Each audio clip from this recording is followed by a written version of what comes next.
మనిషిని మనిషిగా చూడండి చాలు. అతను కులంతో మనకు అనవసరం. చూస్తే ఒకవేళ చదువుకున్న వాళ్ళైతే చదువుకున్న వాళ్ళకి ఆ స్టేటస్ కరెక్ట్గా ఉంటుంది కాబట్టి చూసుకోండి, తప్పు లేదు. ఒక పోలీస్ ఆయన ఇంకో పోలీస్ ఆయన భాష అర్థమైంది, ఒక డాక్టర్కి ఇంకొక డాక్టర్ భాష అర్థమైంది. దాంట్లో సహవాసం చేయటంలో తప్పు లేదు.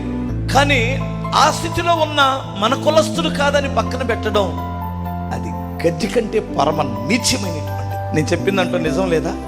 అచల్లో ఉన్న ప్రేమను చూడండి, అచల్లో ఉన్న జ్ఞానాన్ని చూడండి, తెలివిని చూడండి. అంతేగాని కులాన్ని బట్టి ఎందుకు పక్కన పెడతాడు?